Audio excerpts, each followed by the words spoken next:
Chin! Tawag ng kanyang asawa. Napakislot si Chin. Nakita niya sa may pintuan ang kanyang mister. Nakatayo roon si Alvin at nakahalukip-kip. Hindi niya mabasa ang mukha nito, ngunit ang tono na matalim ay pamilyar kay Chin. Bakit gising ka pa? Tanong nito at dumako na ang tingin sa notebook sa harap niya. Mabilis na itinakip ni Chin ang kamay sa pahina. Nagsusulat lang ako. Nagsusulat ng ano? Lumapit si Alvin sa kanya. Hating gabi na, Chin. Dapat natutulog ka na. May aalagaan ka bukas. O, nakalimutan mo bang ina ka na? Parang may tumusok sa lalamunan niya. Pinilit niyang ngumiti ng kaunti. Hindi ko makakalimutan yon. Si Ana ang mundo ko, Alvin. Nagbabalik tanaw lang ako sa mga aralin ko nung college. Parang namimiss ko na kasing mag-aral. Yun lang naman. Aralin? Mapaklang natawa si Alvin at umupo sa tapat niya. Ito palang ginagawa mo habang tulog ako. Nagpapanggap na estudyante ulit. Bahagyang nanginig ang mga daliri ni Chin sa ibabaw ng papel. Naiisip ko lang, baka balang araw kapag mas malaki na si Ana, makabalik ako. Matapos ko ang degree ko. Matagal ko ng pangarap yon. Alam kong na-disappoint ko ang parents ko noong nabuntis ako at nagpakasal tayo. Kaya gusto kong ituloy ang pangarap nila para sa akin kung may pagkakataon. Umupo si Alvin ng patalikod sa upuan. Pangarap? Lagi na lang mga walang saysay na pangarap. May pamilya ka na. May anak ka na. May asawa. Hindi ba sapat yun? Ang pangarap mo hindi na para sa sarili mo, kundi para sa pamilya natin at para sa anak natin. Ibinalik ni Chin ang tingin sa mesa. Bakit? Kapag natupad ko ang pangarap ko, hindi ba kayo makikinabang doon? Sapat naman na tong buhay natin. Hindi tayo naghihirap at ipinagpapasalamat ko yon. Pero hindi ibig sabihin na titigil na ako sa pag-grow kung alam kong marami pa akong kayang gawin. Gusto kong mag-aral ulit para kay Ana. Para maibigay ko pa. Biglang tumalim ang boses ng asawa ni Chin. Ano? Ibig mong sabihin, kulang ang binibigay ko? Na hindi ko kayang suportahan ng anak ko? Na mas magaling ka pero naputo lang kasi nga nabuntis kita? Nakagraduate na naman ako . May maayos akong trabaho. May mana rin ako sa mga magulang ko. Hindi, Alvin. Tumigil ka. Mag-focus ka na lang sa pamilya natin. Hindi ka na dalaga. May anak ka na. Tapos gusto mong makipagsabayan sa mga estudyante. Bigla nitong ibinagsak ang palad sa mesa. Dahilan para gumulong ang ballpen at bumagsak sa sahig. Nagising tuloy si Ana at umiyak ng mahina. Mabilis na tumayo si Chin at lumapit sa kuna sa gilid ng kwarto. Binuhat niya ang munting katawan ng anak, inugoy-ugoy sa kanyang bisig at bumulong. Shh! Ayos lang, anak, nandito si Mama. Unti-unting kumalma ang sanggol. Hinalikan ni Chin ang malambot na buhok nito bago maingat na ibinalik sa higaan. Pagharap niya kay Alvin, huminga siya ng malalim. Alvin, halos pakiusap ng tinig niya. Hindi ko sinasabi na hindi sapat ang ginagawa mo. Ang gusto ko lang, huwag ko naman ibaon ng tuluyan ang bahagi ng sarili ko kung gusto kong matuto. Gusto kong makita ni Ana na nagsusumika pa din ang mama niya, na may maipagmamalaki siya. Umigting ang panga ni Alvin habang umiiling. Kapag bumalik ka sa eskwela, magbabago ang lahat. Namilog ang mga mata ni Chin. Magbabago? Paano? Anong ibig mong sabihin? Iiwan mo si Ana araw-araw sa kapatid ko. Masasanay kang malayo sa kanya. At kapag nasanay ka na, makakalimutan mo ng lugar mo rito. Makakakilala ka ng iba. Iisipin mong mas magaling ka sa pamilya natin. Mas magaling ka kaysa sa akin. Hindi totoo yan. Mabilis na sagot ni Chin at pinipigilan ang panginginig ng kamay. Hindi ko makakalimutan si Ana o ang tahanan natin. Ni ikaw. Mapait ang tawa ni Alvin at walang halong saya. Mga salita lang yan. Pero alam ko kung paano nagiging babae kapag natikman ang kalayaan. Hindi na marunong maging asawa. Hindi na marunong maging ina.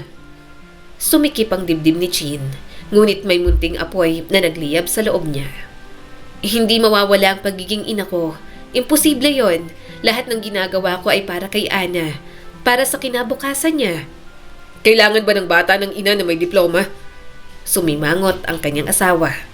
Ang kailangan ng bata, ang inang nasa bahay. Hindi yung pumupunta sa kung saan-saan, hinahabol ang mga pangarap, habang ang anak, tinatawag na mamang ibang tao. Napakislot si Chin sa sinabi nito. Bakit iba naman ang tatawaging mama ni Ana kung nandito pa rin naman ako? Hindi ko naman siya pababayaan kahit mag-aaral ako. Ikaw lang naman ang nag-iisip niyan. Wala ka namang pagpipilian.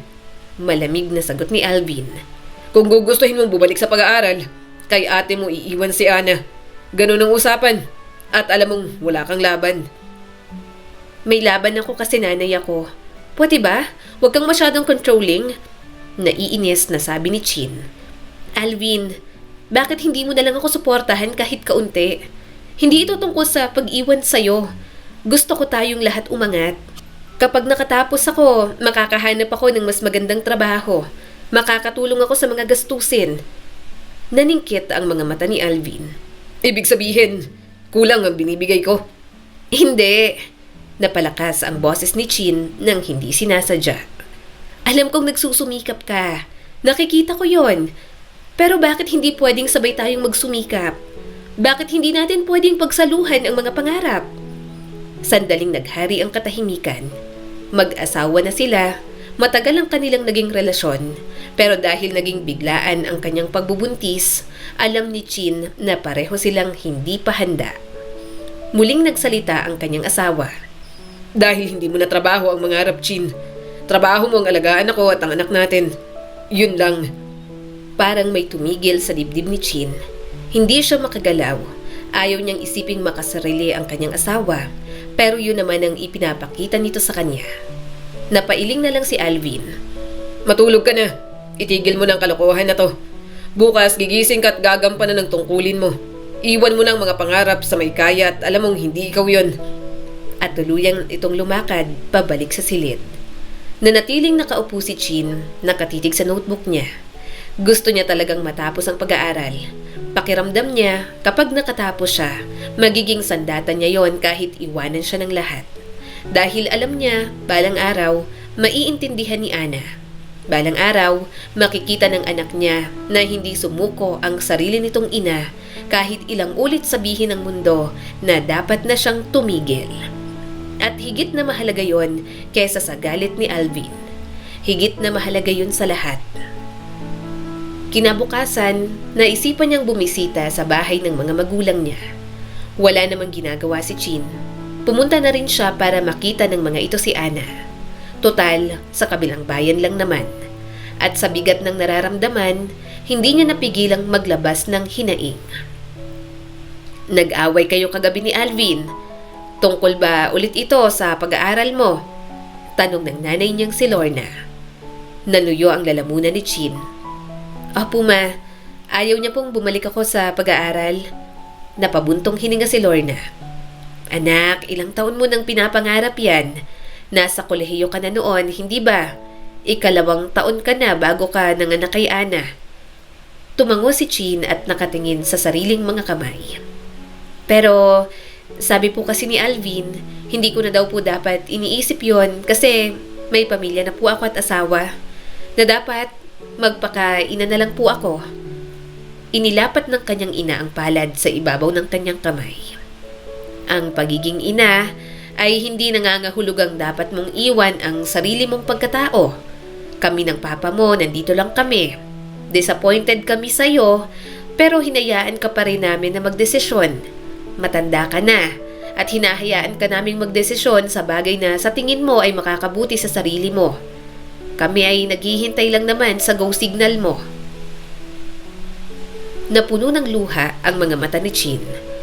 Pero paano kung tama siya? Paano kung makasarili nga po ako? Bago pa makasagot si Lorna, dumating si Ernesto na kanyang ama. Kagagaling lang nito sa hardin sa likod ng bahay. Mabagal at mabigat ang bawat hakbang. Makasarili. Anak, hindi makasarili ang tapusin ang pag-aaral. Yun ang kinabukasan mo. Mabuti nga at naiisip mong bumalik. Mas maganda para wala kang pagsisisihan. Papa, sa tingin niyo po ba may intindihan ni Alvin? Ang sabi niya kapag nag-aral ako, iiwan ko si Ana sa kapatid niya para atin niyang mag-aalaga kasi daw hindi ko kayang pagsabayin. Ayaw niyang sabihin ang iba pang sinabi ni Alvin na parang kakalimutan na siyang asawa at ina ni Ana kapag hindi siya sumunod dito. Baka magkaroon pa ng away. Ayaw niyang lumala iyon. Kumunot ang noo ni Ernesto. At paano naman kami? Wala ba kaming saysay? Hindi ba sapat ang pagmamahal namin sa apo namin? Ang lapit namin. Pwede niyong iwan sa amin ang anak ninyo. Tapos dadaanan niyo na lang. Hindi ba sa Cebu pa ang ate ng asawa mo? Pagkakalayo naman, pwede ka namang maging ilaw ng tahanan at estudyante. Sabihin mo dyan sa asawa mo na mag-compromise. Tumango naman ang kanyang ina. May punto ang papa mo. Chin, kung gusto mong bumalik sa eskwela, kami ng papa mo ang bahala kay Ana. Sabihin mo sa asawa mo. Saka nandito ang mga kapatid mo. Ang daming magbabantay. Nandito rin ang iba pa naming apo. Dumaloy ang ginhawa kay Chin pero kasunod agad ang bigat ng konsensya. Pa, alam ko pong wala kayong masyadong inaasahan sa akin kasi bunso naman po ako. Maayos po ang buhay natin kaya hindi po kayo naghigpit. Pero ang dami nyo nang ginawa para sa akin. Hindi ko na po dapat dagdagan pa ang pasanin ninyo. Umupo si Ernesto sa harap niya. Mariin ngunit may lambing ang tinig. Anak, makinig ka. Mga magulang kami. Hindi pasanin ng tulungan ka. Ang totoong pasanin ay yung panoorin ka na pinapatay ang pangarap mo. Kung gusto mo talagang makatapos, maganda yun at susuportahan ka namin. Mahalaga rin naman sa amin na magawa mo yun. Ang mga ate at kuya mo, nakagraduate na at may magandang trabaho. Ikaw na lang ang wala at ayaw naman namin na mapag-iwanan ka. Nanginginig ang labi ni Chin. Wala siyang masabi sa kabaitan ng mga magulang niya. Kaya nga sobrang guilty siya ng mabuntis sa kalagitnaan ng pag-aaral. Nagalit ang mga ito pero inalalayan pa rin siya sa mga desisyong ginawa niya. Kaya kahit sa pagbabalik sa pag-aaral, gusto niyang makabawi. Gusto na sana niyang sumubsob sa mga bisig ng mga ito. Yakapin ang kanyang ama't ina na dati pa man ay nakaalalay na sa kanya.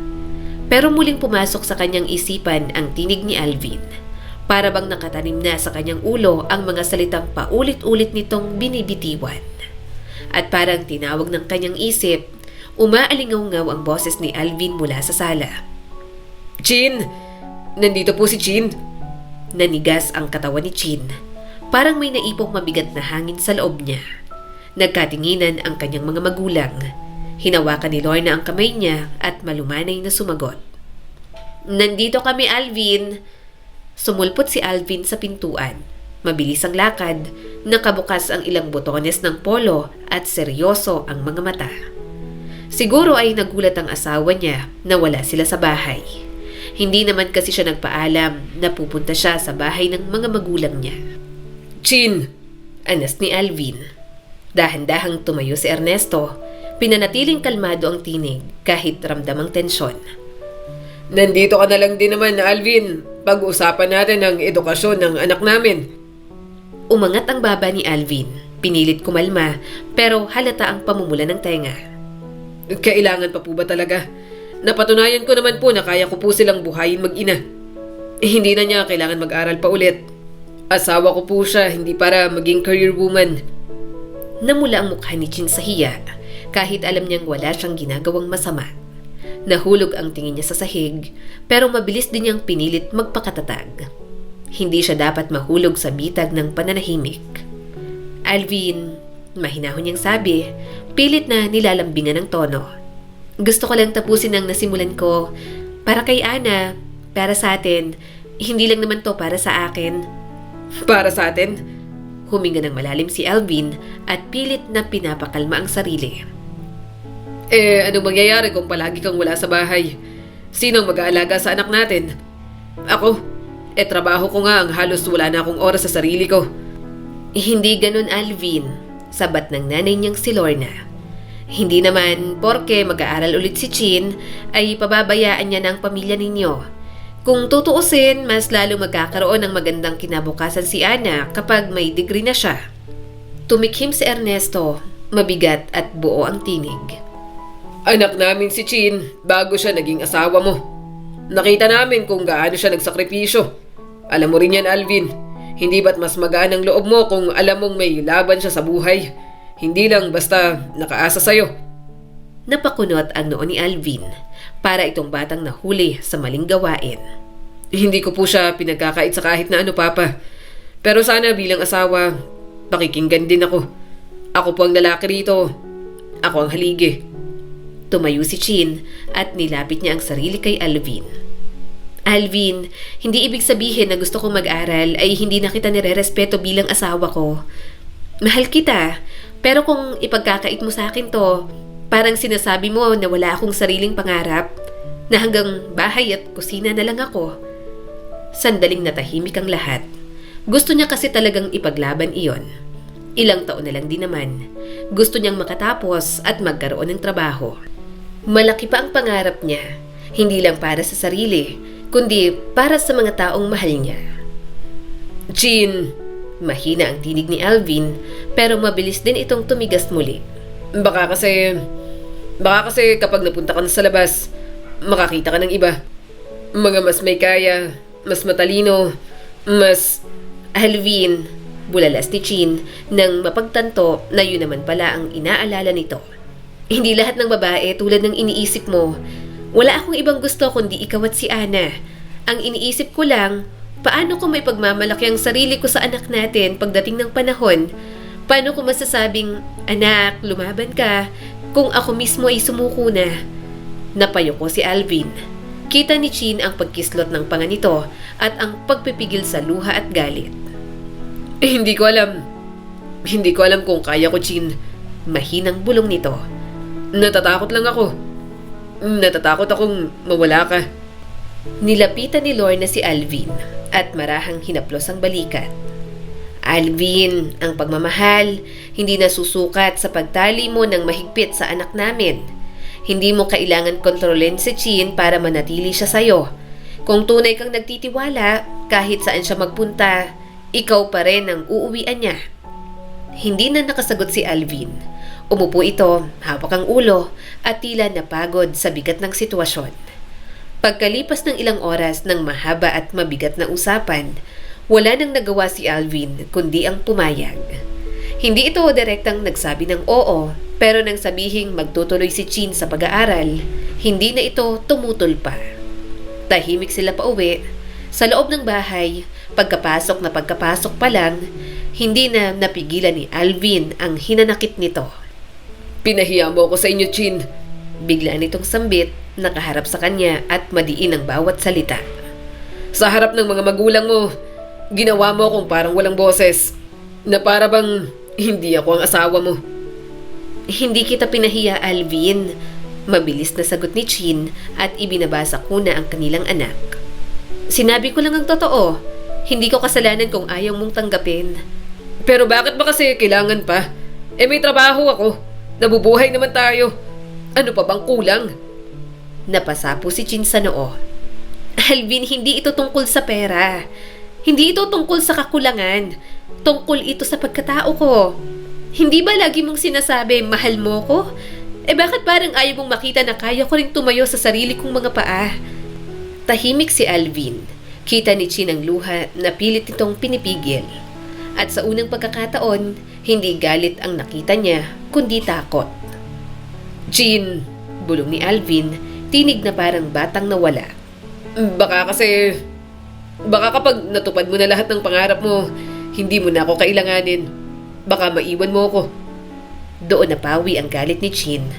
Lumapit siya at hinawakan ang pisngi ng asawa. Alvin, kahit ano pang mangyari, ikaw at si Ana ang uunahin ko. Hindi ako lalayo. Pero sana, bigyan mo rin ako ng pagkakataong maging ako. Hindi lang bilang asawa mo, hindi lang bilang nanay, kundi bilang Chin. Hindi na nakapagpigil si Alvin. Hinila siya nito sa isang mahigpit na yakap, mainit at puno ng desperasyon. At bago pa man niya namalayan, nagdampi na ang kanilang mga labi. Isang halik na may halong luha at selos, pero may pagmamahal pa rin. Nagpahinga sila sa isa't isa, parang muling humihinga pagkatapos ng away nila. Kinabukasan, habang nakahiga pa si Chin at pinagmamasdan ang anak nilang natutulog, Ramdam niyang hindi pa rin tapos ang laban.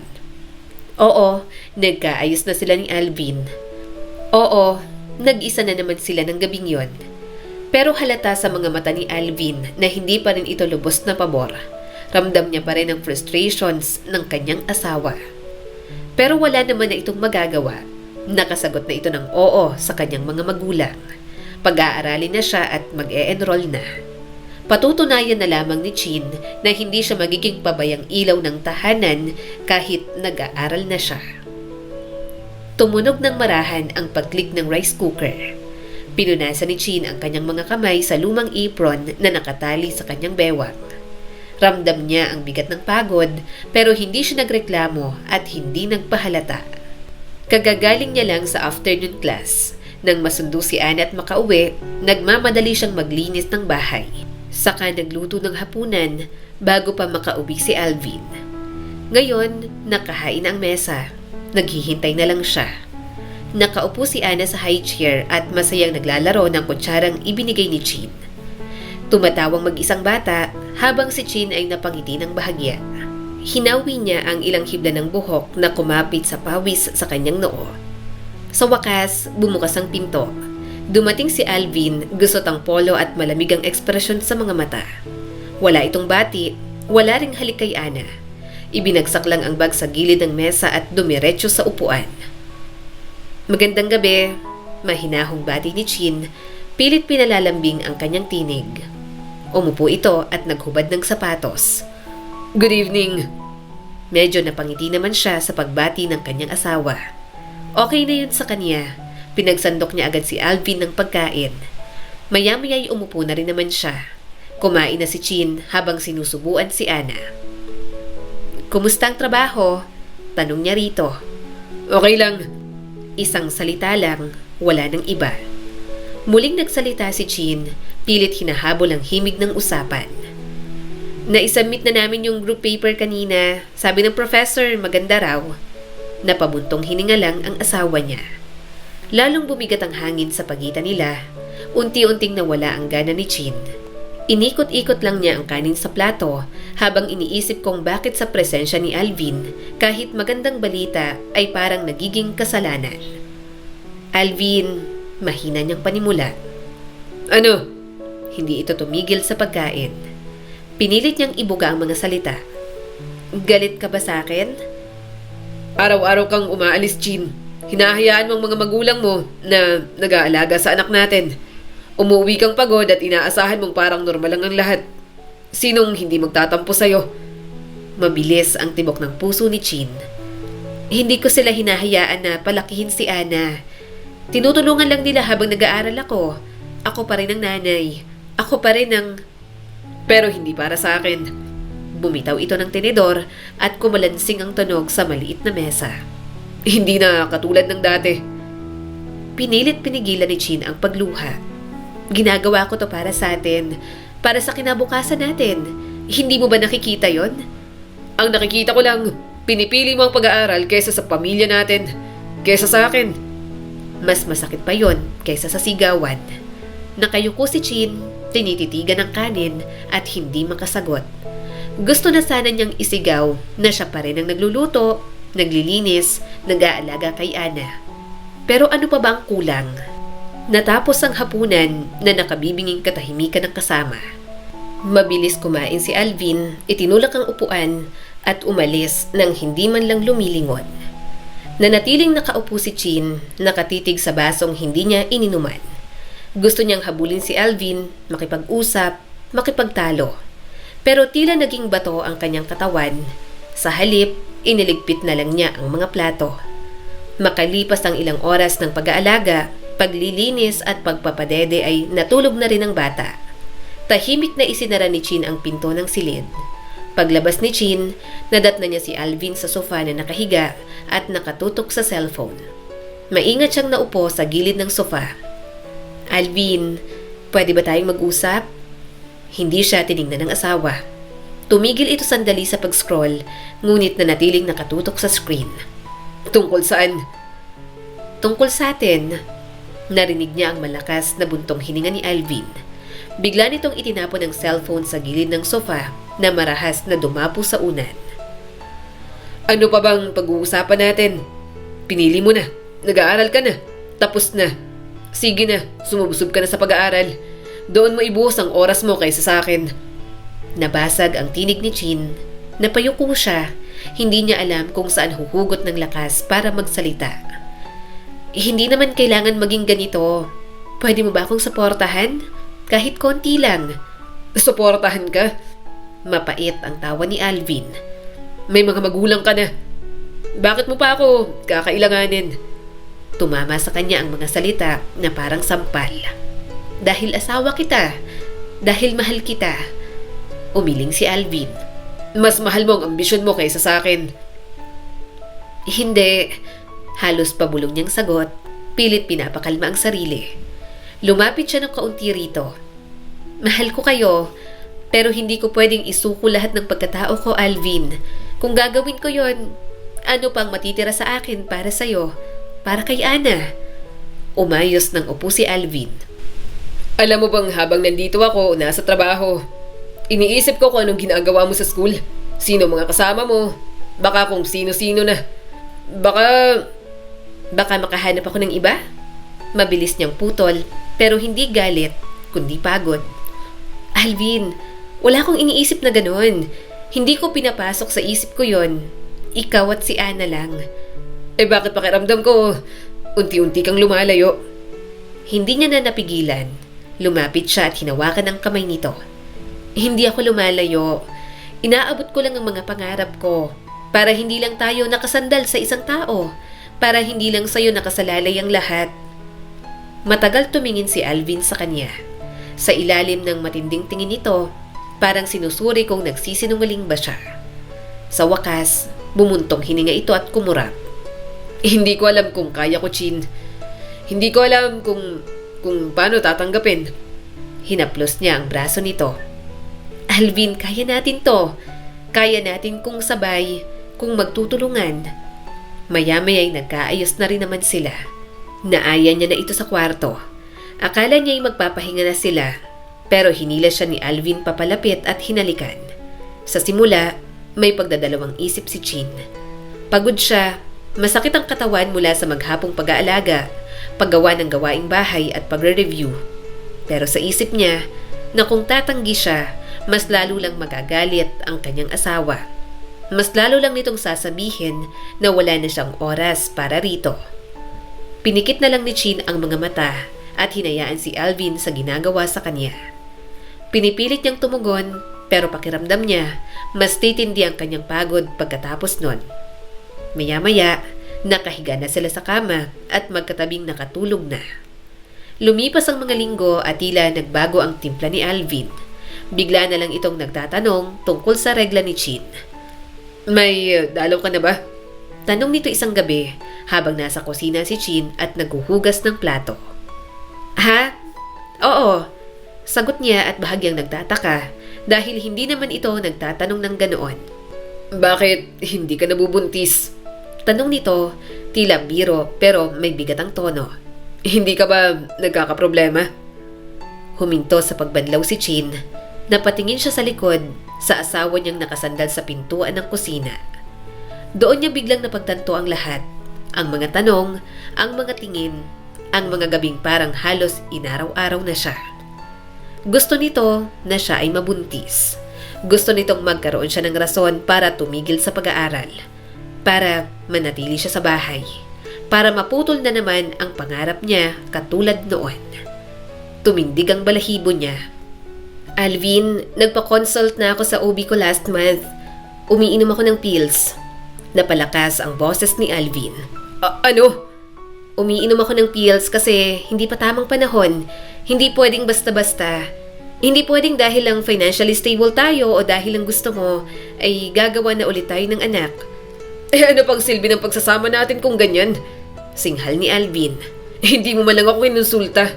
Kung ayaw mo, sabihin mo. Baka naman ayaw mo na talaga sa akin. Napasinghap si Chin. Alvin, hindi ito laro. Hindi ito simpleng gusto ko, ayaw ko. Kung magkakaanak tayo ulit, dapat planado. Hindi gaya kay Ana. Hindi yung dahil sa selos mo o dahil sa takot mong mawalan ka ng kontrol sa akin. Natigilan si Alvin at parang tinamaan. So, mali ko na ngayon? Oo, diretsong sagot ni Chin kahit nanginginig ang tuhod. Parang gagamitin mo lang sandata ang baby para pigilan ako. Hindi mo ba naiisip? Hindi lang ako ang maapektuhan, pati ang anak natin. Nanahimik si Alvin at nakatingin sa kanya na parang may nawasak sa loob. Parang may nabasag na garapon na matagal na nitong itinatago. Sa sandaling yon, nawala ang matigas na tinig. Chin, Bulong nito sa kanya. hindi ko alam. Natatakot lang ako. Natatakot akong mawala ka. Natatakot akong kapag mas mataas nang naabot mo, hindi na ako sapat para sa'yo. Lumapit si Chin kahit nanginginig. Alvin, hindi mo kailangan matakot. Pero hindi rin kita papayagang gawin to. Hindi ganito ang pagmamahal. Hindi ganito ang pamilya. Hindi na muling nagsalita pa ang kanyang asawa. Lumipas ang mga araw na parang paulit-ulit na laban na walang sigawan. Hindi na sumasabay si Alvin sa agahan. Umuuwi ito ng gabi na, kakain ng mabilis at saka magtatago sa kwarto. Wala nang tanong, wala nang tawa. Para bang wala na itong pakialam. Sa eskwela, nakangiti si Chin sa mga kaklase. Sumasagot sa recitation, masigasig na nagsusulat ng notes. Pero sa mga tahimik na sandali, palaging bumabalik ang isip niya sa bahay, sa malamig na puwang sa pagitan nila ni Alvin. Isang hapon, matapos ang klase, tumigil siya sa gate ng universidad. Pinagmamasdan niya ang mga estudyanteng nagtatawanan, malaya, at parang magaan ang buhay. Naiinggit siya. Naaalala niya ang mga panahon na ganoon din siya. Nag-vibrate ang kanyang cellphone. Mensahe yon mula sa kanyang ina. Napangiti siya nang mag-send ito ng pictures ng anak niya. Ayos lang si Ana, katatapos lang kumain. Huwag kang mag-alala, mag-aral ka ng mabuti anak. Medyo nawala ang lungkot niya. Ang suporta ng kanyang mga magulang na lang ang bumubuo sa kanya. Pag-uwi niya kasama ang anak, naroon na si Alvin. Malakas ang TV pero hindi naman ito nanonood. Nakahandusay lang ito at malayo ang tingin. Nandito na ako. Maingat na bati ni Chin. Walang sagot mula rito. Ibinaba niya na lang si Ana at mas hinayaang maglaro. Pumunta siya sa kusina, naghugas ng kamay at sinimula ng pagluluto. Nagulat naman siya nang biglang yakapin ni Alvin. Sumubsob ang asawa niya sa kanyang leeg at marahan siyang hinalikan doon. Sorry. Malambing nitong sabi. Medyo naluha si Chin at napangiti. Sorry din. Maikli lang naman, matatapos din to. Sorry na palagi na lang tayong nag-aaway. Humigpit palalo ang yakap ni Alvin sa kanya. Naiintindihan niya naman ito, natatakot at seloso lang talaga. Pero ayaw niyang pigilan siya ng mga nararamdaman nito. Alam niya naman kasi sa sarili niya na wala siyang gagawing masama. Sa school, maayos naman si Chin. Nakakapag-aral pa rin siya ng maayos kahit na maraming inaalala. Lumapit ang kanyang seatmate, isang masayahing dalaga na may bilugang salamin na ang pangalan ay Karil. Ang bilis mong magsulat, pwede ba akong makahiram ng notes mo kapag may namiss ako? Bahagyang namula si Chin at ngumiti. Oo naman. Salamat, ang bait mo talaga. Napangiti naman si Chin. Halos nakalimutan niya na kung ano ang pakiramdam ng tumawa kasama ang kaibigan o makipag-usap tungkol sa bagay na hindi umiikot sa pagiging ina at asawa niya. Sa loob ng ilang oras, naging isa lang siyang simpleng estudyante sa loob ng klase. Ngunit nang matapos ang mga aralin at magsipag-impake ng gamit ang mga kaklase, bumalik ang bigat ng realidad. Mabilis siyang naglakad papunta sa sakayan ng tricycle. Kailangan niya nang umuwi. Pagdating sa bahay ng kanyang mga magulang, papalubog na ang araw. Kumislot ang puso ni Chin nang marinig niya ang tawa ni Ana mula sa loob. Mama! Sigaw ng bata at agad nang kumaripas ng lakad at yumakap sa kanya. Oh, baby! Binitiwan ni Chin ang bag at agad itong binuhat. Pinupog ng halik sa pisngi at noo. Miss na kita. Late ka na naman. Biro ng kanyang ina mula sa kusina at banayad ang tono. Kanina ka pa niya hinahanap. Bahagyang nalusaw ang ngiti ni Chin. Pasensya na po. Sorry baby, nandito na si mama. Lumabas mula sa sala ang kanyang ama. Huwag kang humingi ng tawad dahil nag-aaral ka naman, Chin. Para sa kanya yon at yun ang tandaan mo. Inaaya siya ng mga magulang na doon na kumain. Pero alam niyang kailangan niya ng umuwi. Kaya naman, nagpadala na lang ng ulam ang mama niya para hindi na siya magluto para sa kanila ni Alvin. Kinabukasan, maaga pa lang ay gising na si Chin. Madilim pa ang paligid pero abala na siya. Sa maliit nilang kusina, nakaligo na siya, naka-uniform at may tuwalya sa ulo. Nagmadali siya, parang karaniwang araw na kailangang sabayan ng orasan. Habang iniikot ang itlog sa kawali, nilapag niya sa mesa ang maliit na lalagyan para sa baon ni Alvin. Sa gilid, nakahanda na ang maliit na supot ng tinapay para sa merienda ni Ana. Chin! Humahangos na lumabas si Alvin mula sa kwarto. Suot ang polo at nakasampay sa leeg ang ID. Yung medyas ko nasaan? Napatingin siya, agad tumakbo sa sampayan at kinuha ang pares na medyas. Eto, nalabhan ko kagabi. Salamat. Maikling sagot nito, sabay upo sa sofa. Habang kumakain ng almusal, nakatingin ito sa cellphone. Si Chin naman ay patuloy sa pag-aasikaso. Habang hinahanda ang baon ni Alvin, sabay ding binibihisan si Ana na kagigising lang. Anak, halika na. Suot na natin yung dress mo.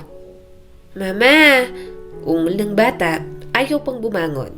Pero nang hawakan ni Chin ang pisngi nito at humalik, napangiti si Ana.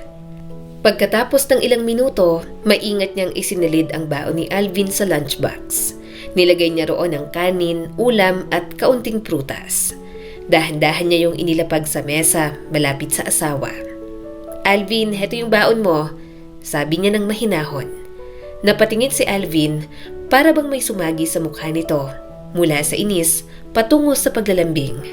Itinabi nito ang cellphone at tiningnan siya ng diretsyo. Salamat. Mabuti at naalala mo pa akong gawa ng lunch. Napangiti si Chin kahit may bahid ng lungkot. Asawa kita eh. Natural lang na alagaan ka. Tumayo si Alvin, lumapit at marahang kinabig ang bewang niya.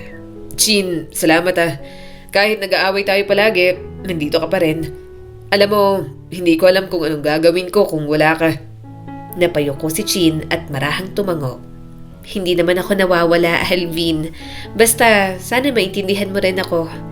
Hindi na ito sumagot. Sa halip, hinalikan siya nito sa pisngi. Mahina, pero ramdam niya ang bigat. Alis na ako, sabi ni Alvin, dinampot nito ang bag at pati na rin ang lunch bag. Mag-ingat ka sa school. Huwag kang mapagod masyado. Napatingin si Chin at natigilan. Ngayon lang ulit siya nakarinig ng ganoong tono mula rito. May lambing, may malasakit. Oo, mag-iingat ka rin. Ubusin mo ang baon mo. Kahit simple lang, pinaghirapan ko pa rin yan. Umiling si Alvin at ngumiti ng kaunti. Salamat sa pagiging maalaga. Nang makaalis si Alvin, nagmadali si Chin na bitbitin si Ana papunta sa bahay ng kanyang mga magulang. Sa tricycle, nakaupo silang mag-ina. Habang nakayakap si Ana sa kanya, ramdam niya ang init ng maliit na katawan ng bata. Pagbaba nila sa harap ng bahay ng kanyang mga magulang, sinalubong siya agad ni Lorna. Ma, heto na po si Ana, sabi ni Chin at inabot ang anak. May pagkain po sa bag niya. Nagmamadali na kasi ako, baka kasi po malate na ako sa klase. Tuloy ka muna anak, magkape ka man lang, pag-aaya pa ng ina. Umiling si Chin. Next time na lang po ma, saka na po, kailangan ko talagang magmadali. Hinagka niya muna ang pisngi ng anak. Ana, makinig ka kay Lola ha. Maglaro ka lang, huwag kang pasaway. Babalikan ka agad ni Mama mamaya. Bye Mama. Mahina pero malambing na wika ni Ana. Kumaway pa habang nakasampa sa bisig ng Lola. Mabilis na sumakay ulit si Chin ng tricycle, bitbit ang bag ng libro at ang mga reviewer. Habang umaandar ang tricycle, napatingin siya sa langit. Mainit na agad ang araw, pero ramdam niya ang bigat sa dibdib. Oo, naglambing si Alvin kanina. Oo, nagpasalamat sa baon niya, pero sa ilalim ng mga salita nito, alam niyang hindi pa rin nawawala ang alon ng pag-aalinlangan at selos. Huminga siya ng malalim at hinaplos ang sariling bag. Kaya ko to. Sa klase, pinipigil ni Chin ang antok habang nakikinig sa lecture. Mabigat pa rin ang katawan niya mula sa mga gawain kaninang umaga. Hindi pwedeng mawala ang focus, lalo na sa major subject nila na Intermediate Accounting 2. Okay, class? Malakas na sabi ng professor nila. Before we proceed, let me throw a question. Sino ang makakasagot? Listen carefully. What is the impact of proper revenue recognition and financial statements? And why is it important for decision making? Tahimik ang buong silid. Naroon ang kaba, naroon din ang takot na matawag. Halos lahat ay nakatungo, nagtatago sa likod ng mga libro. Napakagatlabi si Chin. Alam niya ang sagot, pero nag-aalangan siyang itaas ang kamay. Kung magkamali siya, baka pagtawanan lang siya. Pero ano bang kinakatakot niya? Alam niya sa kanyang sarili na matalino siya. Yes, Miss Garcia, tawag ng professor. Tumayo siya at inayos ang blouse. Ma'am, revenue recognition is important because it ensures that income is recorded in the correct accounting period. If a company recognizes revenue too early or too late, it can mislead users of financial statements, investors, creditors, even management. Lahat sila umaasa sa tamang impormasyon. Without proper recognition, decision-making can be flawed. For example, pwedeng magmukhang mas profitable ang isang kumpanya kahit hindi pa talaga natatanggap ang revenue. Tahimik saglit ang klase. Tumango ang professor. Correct, that's a very good explanation. You also connected it to the stakeholders who rely on financial data. Excellent, Miss Garcia. Namula ang pisngi ni Chin. Naramdaman niyang bumilis ang timok ng puso niya. Hindi sa kaba, kundi sa kakaibang saya. Wow, ang galing! Bulong ni Karil. Ang tapang mo talagang sumagot. Sure ako, kaya mong magsuma. Kaso talagang abala ka lang sa pagiging mother mo at ibang gawain.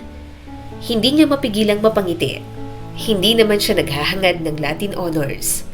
Gusto niya lang talaga makapagtapos ng pag-aaral, makapag-take ng CPA licensure exam, at maging CPA in the future.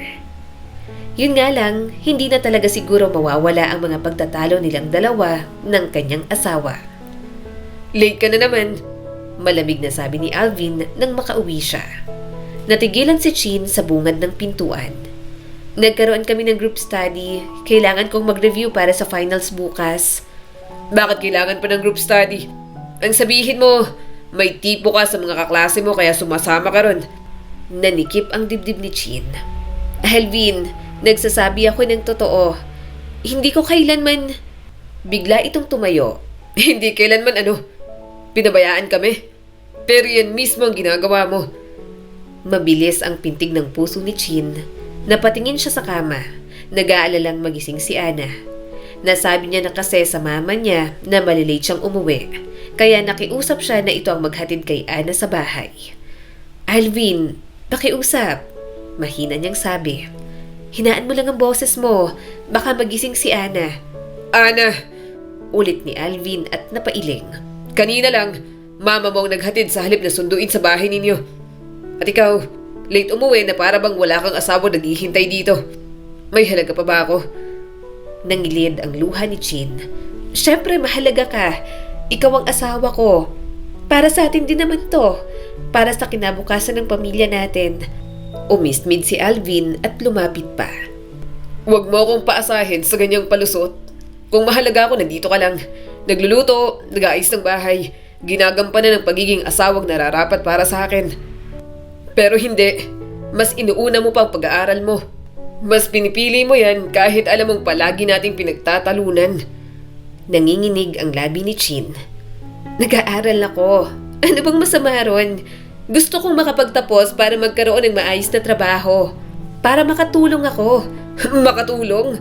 Matalim ang tawa ni Alvin at puno ng pait. Ibig mong sabihin, hindi ko kayang buhayin ang pamilya natin? Hindi yan ang sinasabi ko. Mabilis niyang sagot at inaabot ang braso ng asawa, ngunit iniwasan siya nito. Alvin, please. Hindi ko kailanman sinabi yon. Matalim ang tingin ni Alvin. Hindi mo na kailangan sabihin. Sa bawat oras na inuuna mo ang libro kaysa sa akin, sa bawat araw na mas matagal ka sa classroom kaysa rito sa buhay, isa lang ang sinasabi mo. Hindi ako sapat. Hindi sapat ang mga ginagawa ko, kaya pilit mong hinahabol ang mga pangarap mo. Nagpatuloy ang luha sa pisngi ni Chin. Hindi ko sinasabing hindi ka sapat. Ayoko lang isuko ang lahat ng pangarap ko. Ayokong lumaking iniisip ni Ana na duwag ang nanay niya, na hindi ko kayang tapusin ang sinimulan ko. Kasi alam ko na kapag hindi ko ginawa to, pagsisisihan ko lang at mas mafo-frustrate ako sa sarili ko. Baka lahat ng mga hindi ko pa natutupad na pangarap, maididildil ko pa kay Ana kapag siya naman ang nagkamali. Ayokong habang buhay na maging bitter ako sa mga bagay na kinaiinggitan ko sa iba. Napailing ang kanyang asawa. Chin, hindi na naman mahalaga yan. Dahil sa nakikita ko, wala ka ng pakialam sa pagsasama natin. Meron. Halos pasigaw niyang sabi. Mahal kita. Mahal ko ang pamilya natin. Kaya nga ginagawa ko to. Paulit-ulit na lang, Alvin. Kung nagkukulang ako, edi sorry. Sorry, Alvin. Pero sana unawain mo rin naman ako. Natapos ang kanilang sagutan sa ganoong paraan lamang. Hindi man lang nagsorry ang kanyang asawa. Hindi man lang nito naisip ang nararamdaman niya. Gusto na lamang magpahinga ni Chin. Pagod na pagod ang katawan at isip niya, ngunit hindi siya mapakali. Tumagilid siya at tinitigan ang likod ng asawa. Dati, yun ang kanlungan niya. Ngayon, para itong isang pader na hindi niya malampasan. Kahit may problema, patuloy pa rin naman siyang nag-excel sa school. Mabuti na lang at kaya niyang i-balance iyon. Kinahapunan, matapos ang klase, naimbitihan siya ng ilang kaklase na magmerienda. Tumanggi siya noong una at naalala agad ang oras. Baka magalit na naman si Alvin kung hindi siya umuwi agad. Ngunit pinilit siya ni Karil. Sige na, Chin, sandali lang. Coffee lang tapos uwi ka na. Para naman hindi ka laging seryoso. Napatingin siya sa relo at nagdadalawang isip. Ngunit naisip din niya na medyo stress na talaga siya sa mga nangyayari. Kaya sumama na lang siya. Habang nagkakape, natawa siya sa mga kwento ng kaklase. Mga biro tungkol sa mahigpit na professor nila at mga sablay sa recitation. Ilang ulit siyang napatawa ng malakas at kahit sandali, nakalimutan niyang may mundo siyang babalikan na puno ng malalamig na tingin at mabibigat na salita. Ngunit nang tumunog ang cellphone niya, bumalik agad ang bigat. Mula yun kay Alvin. Nasaan ka? Bakit hindi ka pa umuwi? Agad siyang natigilan. Nagpaalam agad si Chin sa mga kasama at halos tumakbo palabas ng campus. Habang sakay ng jeep pa uwi, humihigpit ang hawak niya sa bag. Ang bawat papuri na natatanggap niya kanina, tila unti-unting nilalamon ng kaba. Pagdating sa bahay, nadatnan niyang nakaupo si Alvin sa sala. Tahimik lang ito doon at kinakabahan siya. Late ka. Malamig na sabi ni Alvin at hindi tumitingin sa kanya. May tinapos lang kami sa group discussion. Maingat na sagot ni Chin at inayos agad ang mga gamit. Pasensya na. Demanding lang kasi talagang course ko at third year na rin. Sandali lang naman. Sabi ko, uuwi ako agad. Sandali? Sa wakas ay lumingon ito sa kanya. Alas 6 na, Chin. Akala ko ba maaga kang uuwi? O baka naman mas masarap kasama ang mga kaklase mo kaysa sa asawa mo? Nanginginig ang mga kamay niya habang inilalapag ang bag. Hindi naman ganon. Nagkape lang kami. Alam mo, hindi ko naman madalas gawin yon. Gusto ko lang huminga kasi nai-stress ako this past few weeks. Masama bang mag-unwind kahit kaunti? Kung tumitigil ka sa pag-aaral, hindi ka may stress ng ganyan. Tumayo si Alvin at mabigat ang bawat hakbang. Eh di sana, hindi mo kami pinapabayaan. Napailing si Chin. Hindi ko naman pinababayaan si Ana at pati na rin ikaw. Kasama nila mama at papa ang anak natin. Hindi siya hinatid dito kasi naglambing sila na kung pwede ay dun muna matulog ang bata. Alam mong ligtas siya ron. Alvin, paulit-ulit na lang tong pinag-aawayan natin. Oo, seloso ka. Pero hindi ko alam kung saan ka banda nagsiselos. Hindi nga ako lumalapit sa mga kaklase kong lalaki. Nandun ako hindi para lumande kundi para isipin ang future ko at ang future ng pamilya natin. Umiling si Alvin at mapaitang tawa. Future. Lagi na lang future mo. Paano naman na ngayon, Chin? Hindi ba ako kasama sa mga plano mo? Kasama ka. Lagi kang kasama. Pero sana maintindihan mo rin na may mga pangarap din ako. Napapagod na ako sa mga ganitong away natin. Ikaw, hindi ka ba napapagod? Umiwas ng tingin si Alvin. Hindi mo rin naman ako naiintindihan. Hindi ka ng babaeng pinakasalan ko. Noon, simple lang tayo. Kontento ka. Ngayon, iba na ang ngiti mo. Hindi na ako ang dahilan. Natulala na lang si Chin. Hindi niya na alam kung paano pa iintindihin ang pagiging unreasonable ng kanyang asawa. Napapagod siyang paulit-ulit ang pagpapaliwanag. Parang kahit ano namang sabihin niya, hindi na talaga mapapanatag pa si Alvin. Nakakapagod, nakakasaid, at nakakaubos na talaga ng lakas at ng pasensya. Nang gabing yon, nakahiga si Chin sa tabi ng tulog na anak. Pinipigilan niyang humikbi. Sa school, ramdam niyang may halaga at may tinig. Ngunit sa bahay, pakiramdam niya'y isa siyang pagkukulang na kailangang pagtiisan. Kinabukasan, kinausap siya ng mama niyang si Lorna habang nasa kusina. Anak, napansin kong mas gumaganda ang mga marka mo. Ipinagmamalaki ka namin ng papa mo. Napayuko si Chin at halos maluhana. Salamat po. Hindi ko kakayanin kung hindi po ninyo ako tinutulungan kay Ana. Ngumiti ang kanyang ina at hinawakan ang kanyang kamay. Anak, nandito kami para suportahan ka. Kahit sino pa ang kumukontra. Napangiti si Chin, ngunit agad ding naalala ang malamig na titig ni Alvin. Lumipas pa ang mga taon, ilang pagtatalo pa ang kanyang tiniis. Hanggang sa dumating ang araw na nakagraduate na rin sa wakas si Chin. Mahigpit niyang hinawakan ang tassel ng kanyang sombrero. Ramdam ang mabilis na tibok ng puso. Parang papasok siya sa digmaan at hindi sa seremonya ng pagtatapos. Nang tawagin ang kanyang pangalan, tila sasabog na ang kanyang puso. Tumayo siya, nanginginig ang mga binti at naglakad papunta sa entablado. Inabot niyang diploma at sumabog ang palakpakan mula sa mga tao. Pinilit niyang umiti, bahagyang yumuko, mahigpit niyang yakap ang diploma sa kanyang dibdib. May karangalan din siya, magna cum laude, pero sobra-sobra na yun sa kanya. Malaking achievement na yon para sa katulad niyang isang nanay at asawa na. Congratulations, Chin! Masiglang bati ng isang kaklase niya. Ang galing natin, na-survive natin. Salamat! Halos pabulong na sagot ni Chin. Binati rin siya ng kanyang mga magulang. Nandun ang anak niya at agad niyang binuhat kahit medyo mabigat na. Hinahanap niya ang kanyang asawa, pero nang makita niya itong papalapit at may dalang isang bouquet ng mga rosas, doon na napaiyak si Chin. Alvin! Inabot nito ang mga rosas sa kanya. I'm sorry sa lahat. Congratulations! Ang galing mo. Binaba niya si Ana at mahigpit itong niyakap. Marami silang naging pagtatalo, pero mahal na mahal niya pa rin naman ito. Hindi niya matitiis kapag hindi sila nagkakabati. Anak, halos pasigaw ng kanyang ina at mahigpit ang yakap. Sobrang ipinagmamalaki ka namin, na itawid mo, magna cum laude pa. Tinapik ng ama ang kanyang balikat at masiglang nakangiti. Simula pa lang to, Chin. Mararating mo na ang kahit saan. Napuno ng luha ang mga mata ni Chin habang dinadala ng init ng pagmamahal. Kung wala kayo, hindi ko rin naman po ito kakayanin. Pagkatapos nun, nag-dinner silang buong pamilya. Tuwang-tuwa maging ang mga kapatid niya. Binigyan pa siya ng mga regalo.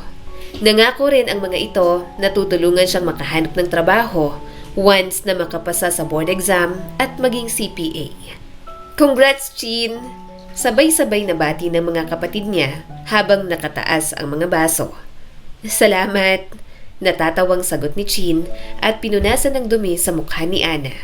Oy, sobra naman kayo. Parang board exam naman ang naipasa ko. Teka lang. Biro ng kuya niyang si Arman. Hindi pa tapos yan. Pag CPA ka na, saka tayo maglechon sa bahay. Sagot ko na. Correct. Dagdag ng ate niyang si Marisa. Pero seryoso, proud na proud kami sa'yo, lalo na't alam naming hindi naging madali. Nilingon siya ng kanilang nanay na si Lorna. Anak, nakita namin kung paano ka nagsakripisyo. Hindi lang bilang estudyante, kundi bilang nanay kay Ana at asawa rin sa asawa mo. Kaya sobra-sobrang pasasalamat namin na natupad mo ang pangarap mo. Napayuko si Chin at pinisil ang kamay ng asawa na nakaupo sa tabi niya. Ma, hindi ko kakayanin kung wala po kayo. Kung hindi niyo ako sinuportahan, baka sumuko na ako noon pa lang. Tahimik namang kumakain ang asawa niya. Maaliwalas ang mukha nito, kaya naisip niyang wala naman sigurong problema dito. Baka hindi na issue rito ang naging pag-aaral niya. Napangiti siya at kinuha ang regalo ng kanyang ate Marisa. Pagbukas niya, nakita niya ang isang ballpen na may pangalan niyang nakaukit. Chin T. Garcia, CPA, ang nakalagay doon. Hindi napigilan ni Chin ang pagtulo ng luha. Uy, iyak agad. Tokso ni Arman. Fountain pen lang yan ah. Ngunit umiling si Chin. Hindi kuya, kasi grabe. Parang pinapaalala niyo sa akin na hindi imposible. Na talagang mangyayari pa rin to kahit maaga akong nag-asawa at nabuntis. Of course, sagot ni Marisa. At huwag kang mag-alala. Once na pumasa ka sa board, tutulungan ka naming makahanap ng trabaho. May kaibigan ako sa isang auditing firm. Baka may opening. Same here, dagdag ni Arman. May contact ako sa bangko. Kung gusto mong mag-try doon, ire-refer kita. Nagulat si Chin. Talaga? Naku, sobra-sobra na yan. Hindi ko alam kung paano ko kayo mapapasalamatan. Hindi mo kailangan magpasalamat, sagot ng kuya niya. Pamilya tayo. Ang importante, lahat tayo'y aangat. Habang nag-uusap ang pamilya, nakaupo si Alvin sa gilid. Tahimik at nakikinig lang. Paminsan-minsan ay ngumingiti pero halatang hindi sanay sa ganoong kaligayahan. Napansin niyo ni Chin kaya't hinawakan niya ang kamay ng asawa sa ilalim ng mesa. Alvin, mahina niyang sabi. Salamat din ah. Kung hindi ka nagtiis, hindi ko rin matatapos to. Tumango ito, bagaman hindi nagkomento. Si Lorna na agad namang bumaling sa manugang. Alvin, salamat din sa'yo. Alam kong may mga panahon na mahirap pero nandyan ka pa rin para kay Chin at kay Ana. Ngumiti ito ng tipid. Siyempre po, asawa ko siya eh.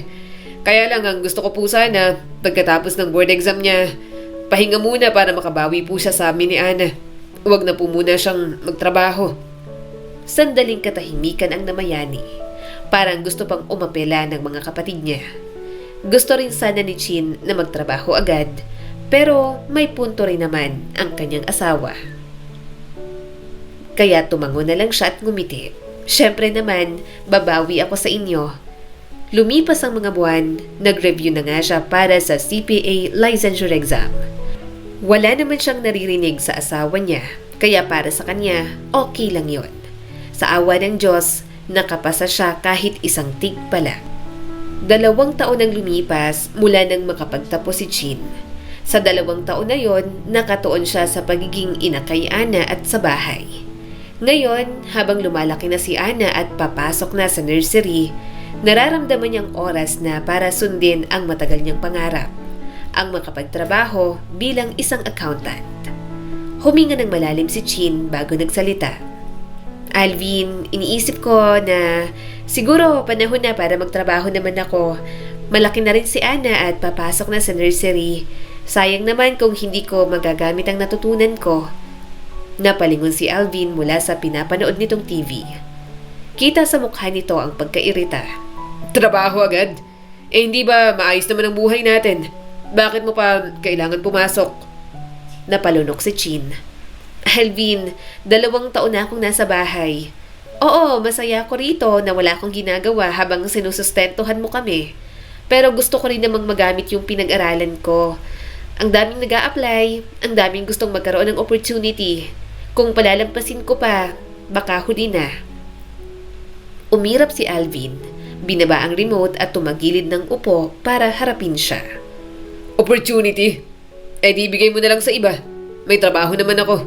Hindi pa ba sapat yun? Nanikip ang dibdib ni Chin. Sanay na siya sa mga ganoong sagot ni Alvin. Pero ngayong malinaw ang pangarap niya, ayaw na niyang palaging magpaubaya. Pero Alvin, hindi lang ito tungkol sa pera. Gusto kong maramdaman na may ambag din ako, na hindi lang ako umaasa. Gusto kong mag-grow para kay Ana rin ito, para makita niya na pwede rin magsumikap ang nanay niya at hindi lang taong bahay. Kita sa mukha ni Alvin ang hindi pagsang-ayon. Alam mo, Chin, kapag nagsimula ka magtrabaho, baka makalimutan mo na kami. Baka puro career mo na lang ang isipin mo. Napangiti si Chin ng mapait. Hindi mo ba ako kilala? Lahat ng ginagawa ko para sa pamilya natin. Para kay Ana. Hindi ko kayang baliwalain kayo. Sa puntong yon, biglang sumabad si Ana, dala ang isang maliit na laruan. Papa, Mama, look, I made a house. Napatingin silang dalawa kay Ana. Ang inosenteng tawa ng bata ay parang paalala sa kanila kung ano dapat ang kanilang inuuna. Ngunit kahit ganun, hindi maalis kay Chin ang bigat sa dibdib. Kinabukasan, nagpunta siya sa bahay ng ate niya para maghingi ng payo. Habang nagkakape sila sa terrace, ibinuhos ni Chin ang lahat ng sama ng loob. Ate, gusto ko talagang magtrabaho. Pero si Alvin, ayaw niya. Sabi niya, hayaan ko na lang na mapunta sa ibang oportunidad. Sumimsim naman ito ng kape bago tumingin ng diretso kay Chin. Chin, hindi lahat ng nabibigyan ng pagkakataon na makapagtapos ng accountancy. Hindi lahat nakakapasa ng board. Ikaw may lisensya ka na, sayang naman kung hindi mo gagamitin. Tsaka, hindi masamang magtrabaho. Kung ayaw ni Alvin, baka kailangan mong ipakita sa gawa na kaya mong maging mabuting asawa at nanay habang mayroon kang career. Napabuntong hininga si Chin. Yun nga ang iniisip ko, ate. Gusto kong ipaglaban pero natatakot akong lalo kaming magtalo. Normal lang yan, sagot ng kanyang kapatid. Pero isipin mo rin ang sarili mo. Hindi pwedeng lagi na lang siyang masusunod. Paano kung dumating ang panahon na pagsisihan mo na hindi mo sinubukang abutin ang mga pangarap mo? Kinagabihan, muling kinausap ni Chin si Alvin. Sa pagkakataong yon, mas matatag ang kanyang tono. Alvin, nakausap ko si ate. Nag-offer siya na tutulungan akong maghanap ng opening sa firm nila. Ayokong palampasin. Sinusuportahan niya ako at sana suportahan mo rin ako. Tumahimik si Alvin at tila nagpipigil ng galit. Alam mo bang hinihingi mo? Pagpasok mo sa trabaho, mababawasan ang oras mo dito. Sino mag-aalaga kay Ana? Papasok na siya sa nursery, Alvin. Sagot agad ni Chin. At pagkatapos ng klase niya, pwede siyang sunduin ni mama at papa, kasama ng mga iba pa nilang apo. Hindi ko siya pababayaan. Hindi mo naiintindihan. Giit ni Alvin, tumayo ito at naglakad-lakad. Pakiramdam ko, mawawala ang role ko bilang provider. Kapag mas malaki pang sahod mo kaysa sa akin, anong silbi ko? Natigilan si Chin. Doon niya mas naramdaman ang pinakaugat ng pagtutol ni Alvin. Hindi takot na mawalan siya ng oras para sa pamilya, kundi takot na masapawan ang pride nito. Lumapit siya at marahang hinawakan ang braso ng mister. Alvin, hindi ito paligsahan. Hindi kita kakompetensya. Ikaw pa rin ang asawa ko. Ikaw pa rin ang ama ni Ana. Pero hayaan mo rin akong magamit ang natutunan ko. Hindi para ipakita na mas magaling ako, kundi para makatulong tayo pareho. Dahan-dahang napayuko si Alvin. Kita ang tensyon sa mukha nito. Pero hindi na ito nagsalita pa. Ilang araw ang lumipas, sinamahan siya ng kapatid sa isang accounting firm kung saan mayroong hiring. Nang makita niya ang kanyang pangalan sa listahan ng shortlisted applicants, parang gumaan ang lahat ng pasanin niya. Pag-uwi niya, hindi niya pinilit si Alvin na pag-usapan yon kaagad. Pero nang makita niyang nakikipaglaro ito kay Ana at nakangiti, alam niyang darating din ang panahon na matatanggap nito. Good morning! Masiglang bati ng isang tinig ng babae sa kanya. Napalingon si Chin, isang babaeng nasa 30 anyos, naka-blazer ang ngumiti sa kanya. Ikaw ba ang bagong hire? Chin Garcia? Yes po, mabilis na sagot ni Chin at bahagyang yumuko. Welcome Chin, ako si Mariel, admin officer. Halika, ipapakita ko ang desk mo.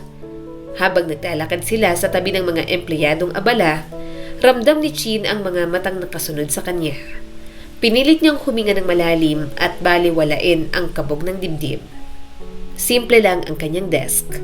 Isang maliit na cubicle na may computer, telepono at tumpok ng orientation papers. Pero para kay Chin, parang trono iyon. Magsettle ka muna, huwag kang mag-alala. Lahat kinakabahan sa unang araw. Malumanay na sabi ni Mariel. Salamat po. Magulong dumaan ang araw. Medyo nangangapa pa siya sa trabaho pero kinakaya niya naman. Nang sabihan siya ng kanyang supervisor ng, "Good work today, Chin. Ang bilis mong matuto." Sumilay sa dibdib niya ang init ng pagmamalaki. Pagsapit ng uwian, nananakit ang kanyang mga paa at sumasakit ang ulo. Ngunit habang palabas siya ng gusali, taas noo siyang naglakad. Madilim ang bahay nang dumating siya. Nakaupo si Alvin sa maliit na hapag, nakatutok sa cellphone at nakahain pa rin ang pagkain na hindi ginalaw. Mukhang in-order na lang nito yon, pero nagluto naman siya kaninang umaga para may iinitin na lang. "Nandito na ako," saad ni Chin. Tuluyan mo talagang itinuloy, no? Akala ko magbabago pang isip mo. Umayos ito ng upo at nakahalukip-kip ang mga braso. So, ano ngayon? May trabaho ka na? Magyayabang ka na ba? Biglang natigilan si Chin. "Hindi, Alvin. Saan ba nanggagaling ang mga sinasabi mo?" Mapait lang natawa ang isinagot sa kanya ni Alvin. Gusto niyang makipagtalo kasi aaminin niyang na-offend siya. Pero masyado siyang pagod para makipagsagutan pa sa kanyang asawa. Nabasa ng luha ang mga mata ni Chin. "Hindi mo ako kalaban, Alvin. Akala ko kapag nagsikap ako, kapag may naiambag ako, makikita mong kakampi mo ako." Biglang binagsak ni Alvin ang kamao sa lamesa. Kakampi? Kung totoo kang kakampi, hindi ka sana tumatanggap ng trabahong yan. Hindi na siya nakasagot. Ramdam naman kasi ni Chin na nagsusumigaw ang insecurities ng kanyang asawa. Naglakad ito papasok ng kwarto at malakas na isinara ang pinto. Nakatayo si Chin sa sala habang natahimik naman ang anak nilang si Ana. Maya-maya'y lumapit ang bata sa kanya. "Mama, bakit po kayo nag-aaway?" Hinaplos niya ang buhok nito at niyakap na lamang. "May problema lang ang papa mo. Huwag kang mag-alala. Maayos din naman kami." Sumunod na linggo, ganoon pa rin ang takbo ng buhay ni Chin. Trabaho, uwian, pagtatalo, at pabulong na paghingi ng tawad sa dilim. Ngunit sa bawat pagpasok ni Chin sa opisina, magaan ang pakiramdam niya. Parang may halaga siya. Sa gabi, habang binubulong ni Alvin ang mga hinanakit, ipinipikit niya na lang ang kanyang mga mata. Isang araw, wala siyang pasok. Gusto niya sanang ayain kumain sa labas si Alvin. Pero nag-decide siya na ipagluto na lang ito ng mga paborito nitong pagkain. "Mama, gutom na po ako." "Malapit na, anak," mahina niyang sabi at napangiti. Wala pa si Alvin nang maluto ang pagkain, kaya pinauna niya na si Anang kumain. Pagkatapos nito, nakapaglinis na si Ana ng katawan at nakatulog. Pero wala pa rin ang kanyang asawa. Gutom na si Chin pero hindi pa rin siya kumain. Gusto niya kasing sabay na sila ni Alvin. Yun nga lang, hindi pa dumarating ang kanyang asawa. Sinubukan niyang i-message at tawagan pero hindi naman ito sumasagot. Kaso, dumating si Alvin, may dalang amoy ng alak sa damit. "Gabi ka na," mahinang sabi ni Chin habang inilalapag ang mangkok ng pinainit niyang ulam. "Uminom ka? Bakit hindi ka malang nagsabi sa akin?" Huwag kang magsimula. Malamig na tugon ni Alvin sabay bagsak ng susi sa lamesa. Kasama ko lang ang mga kaibigan ko. Nilunok ni Chin ang sasabihin sana. Hinilan niya ang upuan nito para bang alipin na nag-aalok ng trono.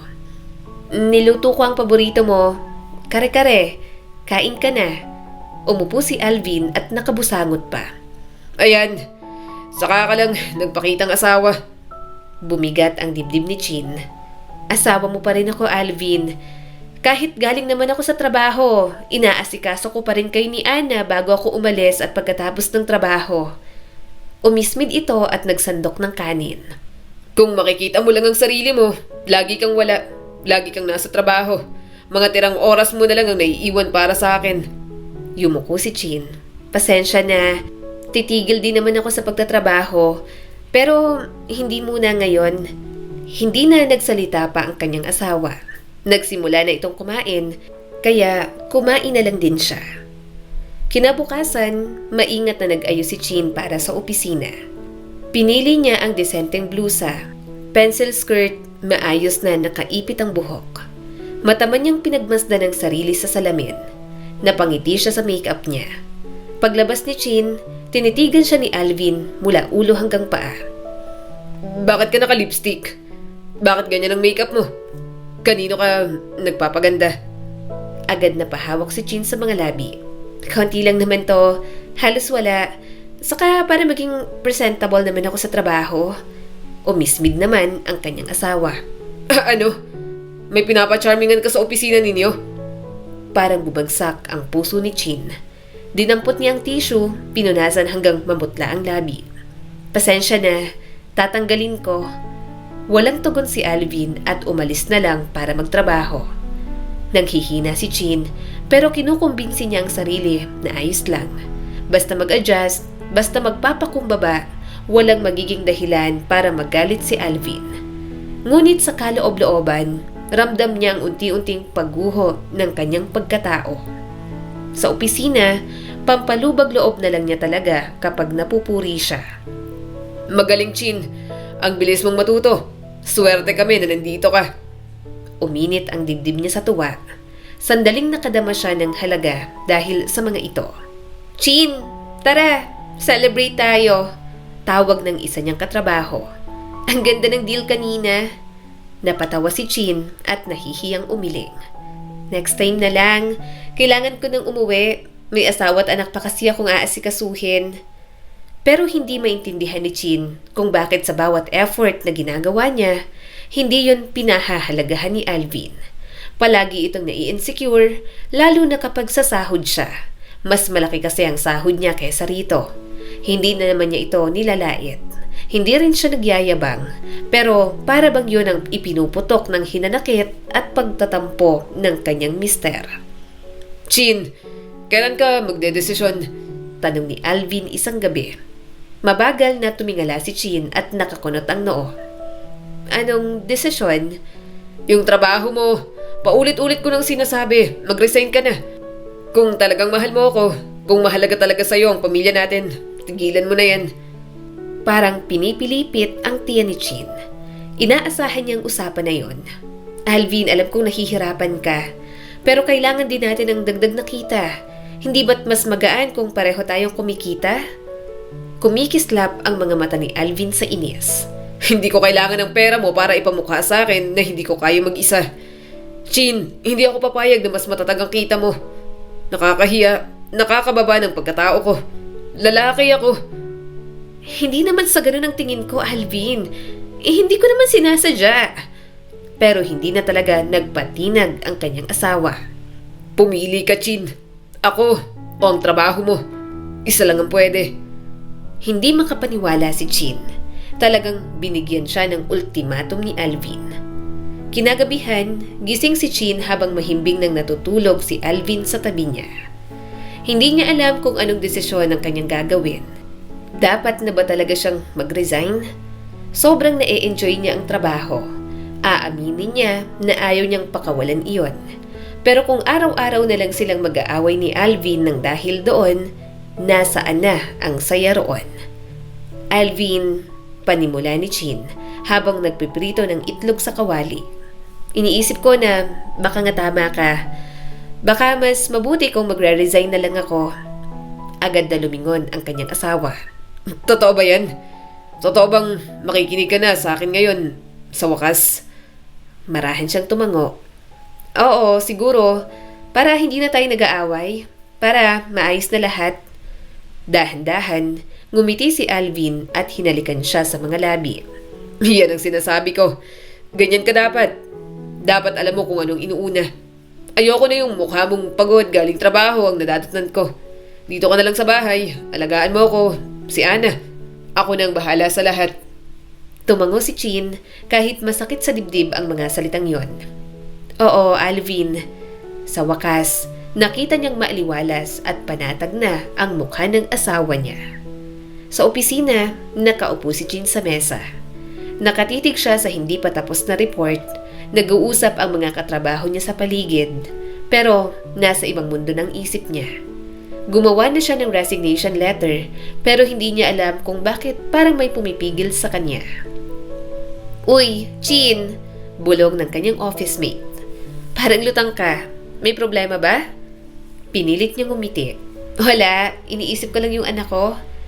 Ngunit hindi kumbinsido ang office mate niya. "Alam mo, Chin, ang galing mo. Lagi kang top sa reports, tapos ang sipag mo pa. Hindi lahat ng nanay kayang pagsabayin to. Dapat proud ka sa sarili mo."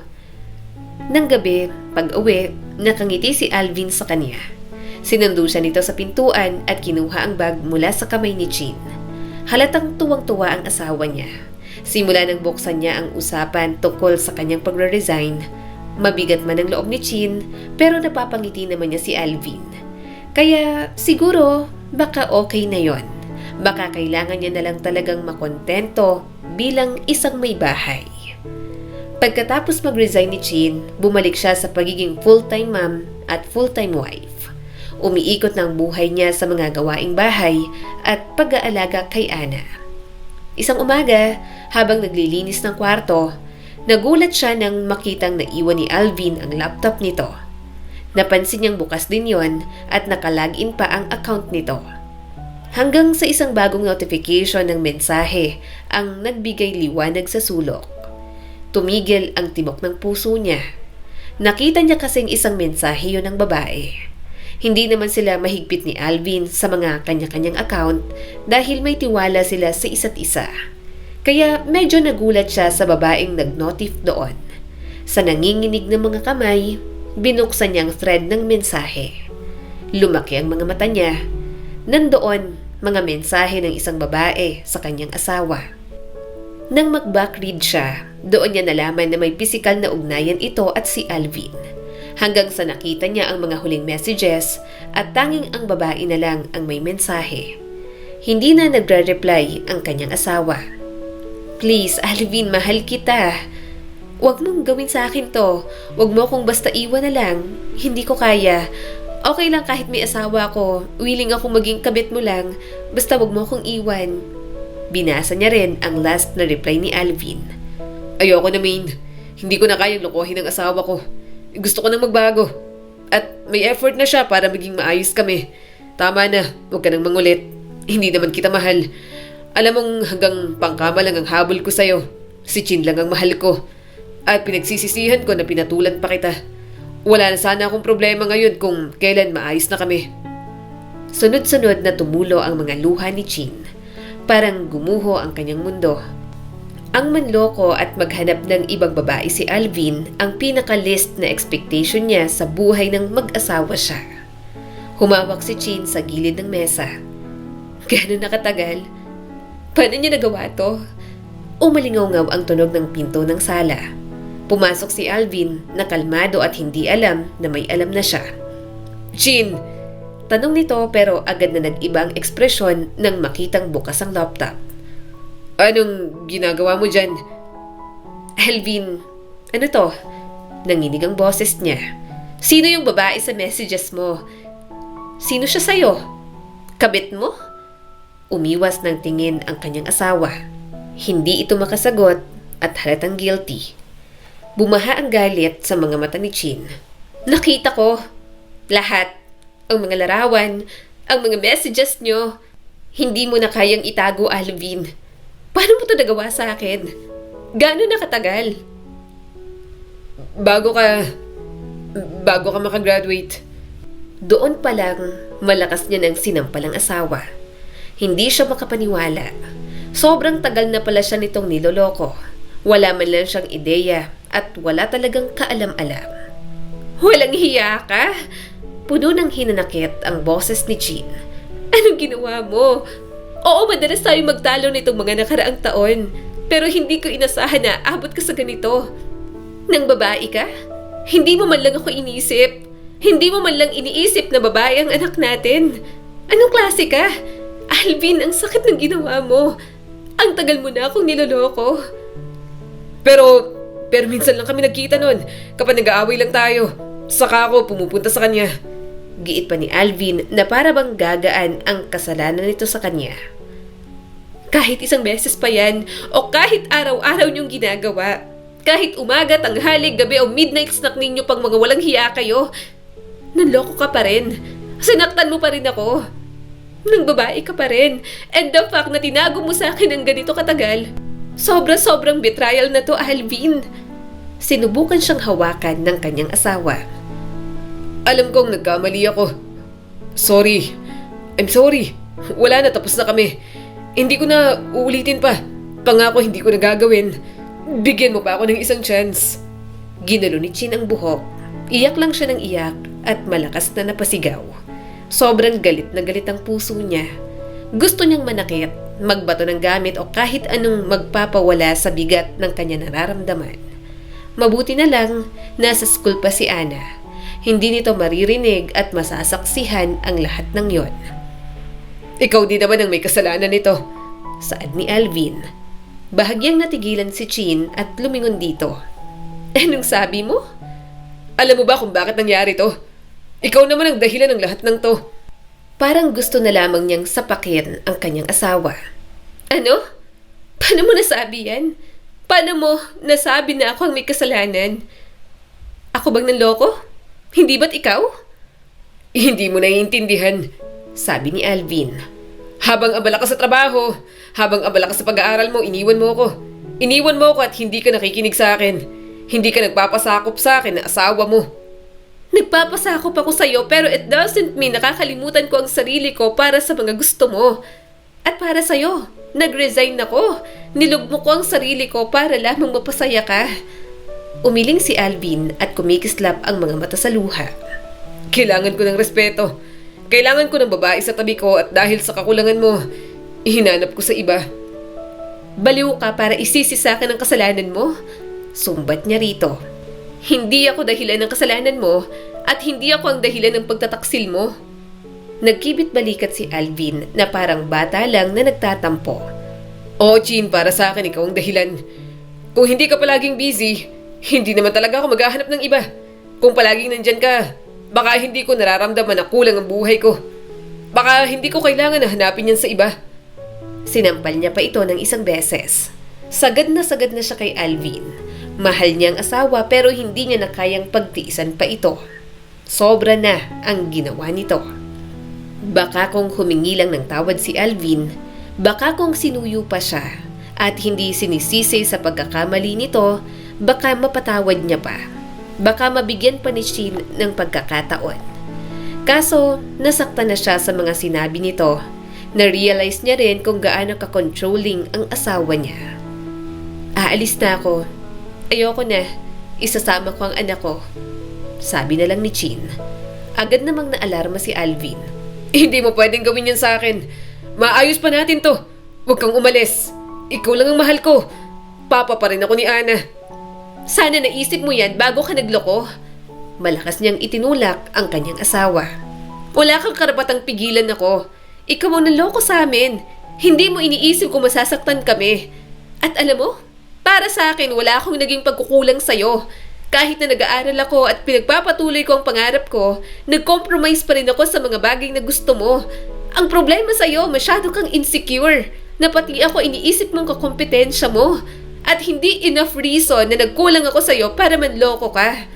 Mahina ka. Sinira ko na nga ang kabataan ko dahil sa'yo. Pagkatapos, ito lang palang gagawin mo?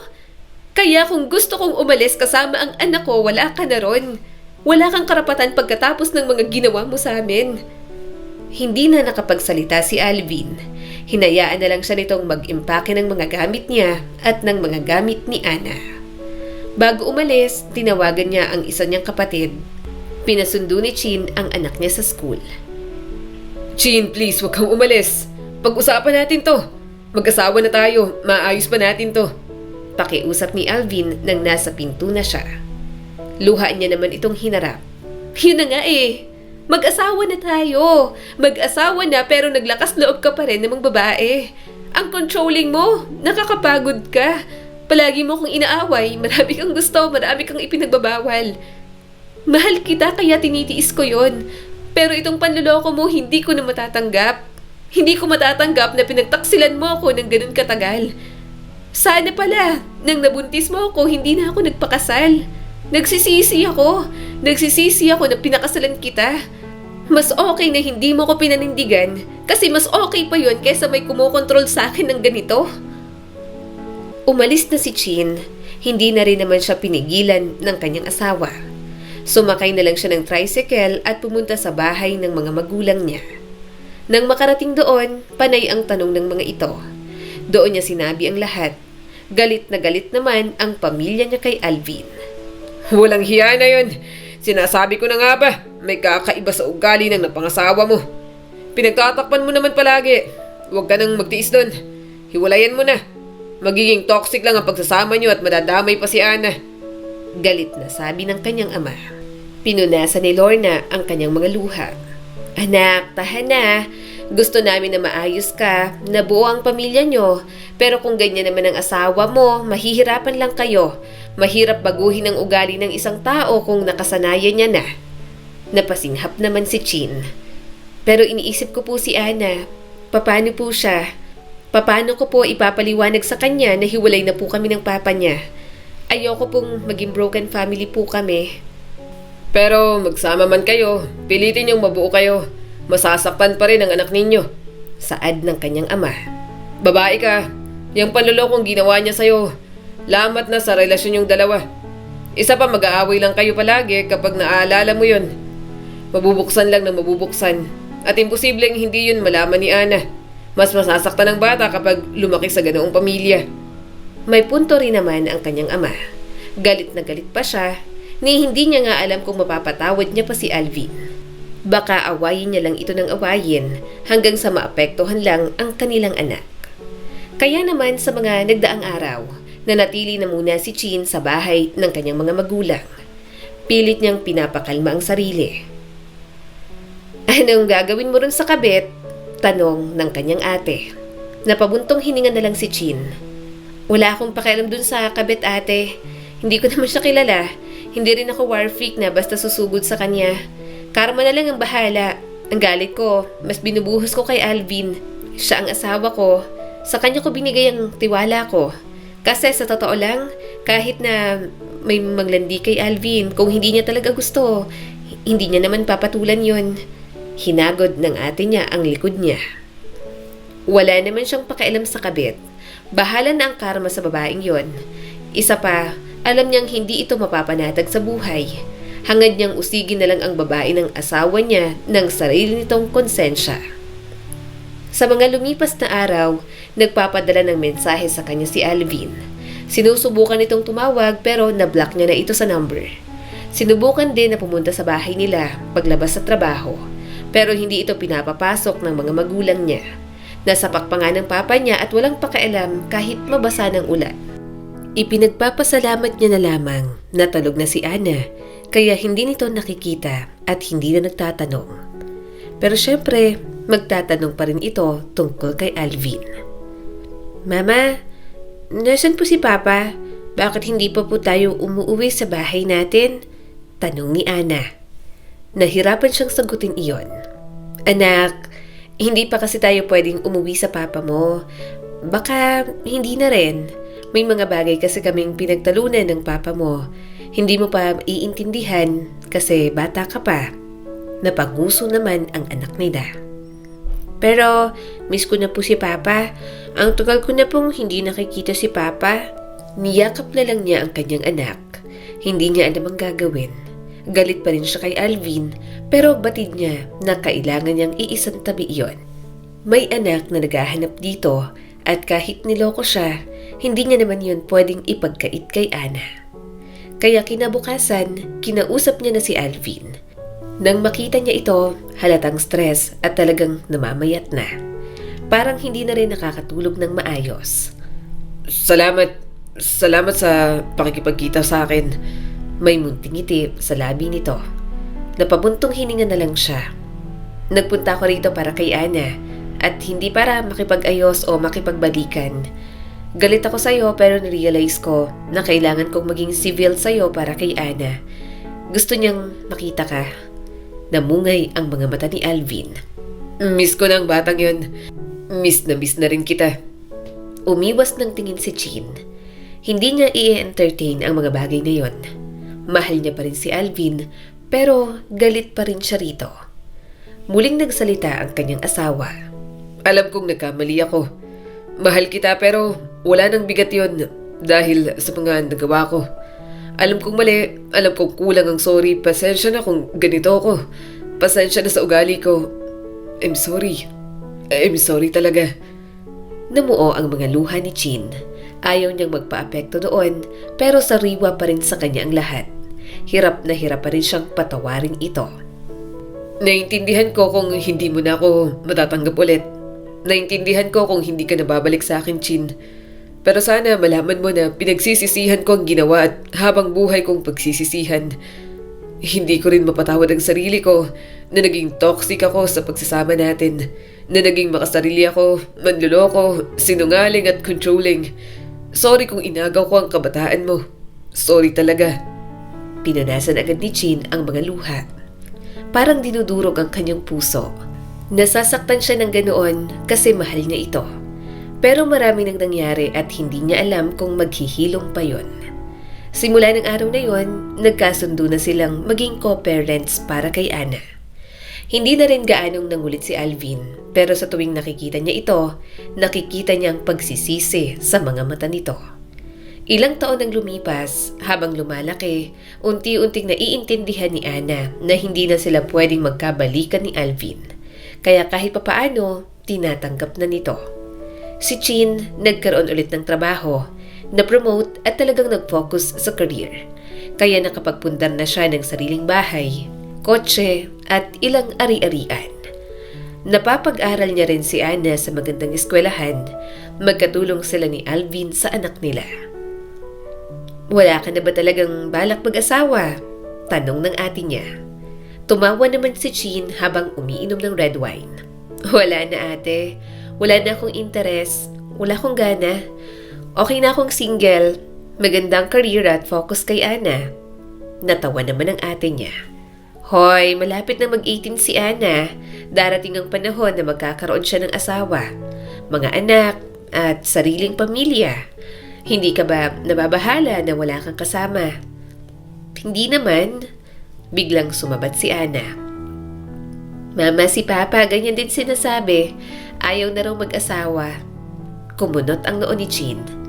Anong gagawin ko sa papa mo? Sipain ko lang yun? Wala na akong pakialam doon. Nakangisi naman ang kanyang anak. Pero pareho po kayong hindi na nagkaroon ng relasyon pagkatapos niyo pong magkahiwalay. Mama, nagbago na po si Papa. Nursery pa lang po ako nang naghiwalay po kayo. Ayaw niyo po talaga ng comeback? Bahagya siyang napairap. Ayoko. Hindi ko na kinakain ang sinusuka ko. Tawang-tawa naman ang ate ni Chin. Oo, napatawad niya na si Alvin. Nakita niya na rin ang mga pagbabago nito. Pero sa ilang taong nagdaan, hindi niya naisip na magkakabalikan pa sila. Subalit, hindi niya alam kung ano bang meron sa debut party ng anak nila. At nang makita niya si Alvin, parang gwapong-gwapo siya. Ang pakiramdam ni Chin, parang noong panahong boyfriend niya pa ito. Hindi tuloy siya makapag-focus sa birthday ng kanilang anak. Napainom pa siya ng alak. Bakit ba? Gwapong-gwapo ngayon ako sa ex ko. Matanda na naman, may puting buhok na nga eh. Kaso, sa dami ng nangyayari sa party, parang si Alvin lang ang napapansin niya. At talagang naparami siya ng inom. Kaya nung after party ng anak nila, hindi niya nakaya. Ibinili niya na lang sa mga pinsan nito si Ana. Ihatid na kita sa kwarto mo, mahinang sabi ni Alvin. Parang mas lalong nahilo si Chin, pero hindi niya alam kung bakit napangiti siya. Bakit ang pogi mo? Nagpapapogi ka sa akin ano? Akala mo naman, madadala ako. Manloloko ka naman. Namungay ang mga mata nito. Alam ko naman yun. Alam kong hindi ka nababalik sa akin kahit nagbago na ako. Hindi ako nagpapagwapo sa'yo. Halika na, ihahatid na kita. Yun na lang ang huling naaalala niya. Kinaumagahan, hilong-hilo na si Chin. Pero parang mas lalo siyang nahilo nang mapagtanto niyang hubad na siya. At sinong nasa tabi niya? Walang iba kundi ang kanyang ex-husband. Agad niya itong hinampas ng unan. Anong nangyari? May nangyari sa atin? Kinusot nito ang mga mata. Ikaw ang unang humalik. Sabi ko lasing ka. Pinipigilan kita. Bigla kang naghubad. Napasinghap si Chin. Hinampas niya ito ng unan. Hindi ako naniniwala sa'yo. Pero unti-unti nang bumabalik sa kanyang alaala ang mga ginawa niya kagabi. At nang sandaling yun, parang gusto niyang lamunin ng lupa. Kung kailan matatanda na sila, saka pa sila nagkaganoong dalawa ni Alvin. Pagkatapos ng gabing yon, pilit niyang iniwasan si Alvin. Sinabi niyang hindi na sila magkakabalikan, pero yon at inihain niya pa ang sarili. Pero mukhang Diyos na lang din talaga ang gagawa ng paraan para magkabalikan sila. Ano? Ma, buntis ka? Mama, sinong nakabuntis sa'yo? Gulat na tanong ni Ana. Nahihiya siyang sabihin. Halos isumpa niya na si Alvin. Ilang taon niyang inalagaan ang kanyang galit. Ilang taon siyang nangako sa sarili na hindi na siya makikipagbalikan pa kay Alvin. Pero parang isang gabi na lang nalusaw ang lahat ng yon. Parang naghilom na yon dahil sa panahon, hindi lang talaga matanggap ni Chin. Papa mo, mahina niyang sabi. Napatayo si Ana. Siyempre po, sasama po ang loob ni Papa. Sayang, umaasa pa naman po siya na magkabalikan kayo kahit ang tagal na. May boyfriend ka na po palang iba. Napakamot si Chin sa sentido. Wala akong ibang boyfriend. Yung papa mo, siyang nakabuntis sa akin. May nangyari sa amin ng papa mo nung birthday mo.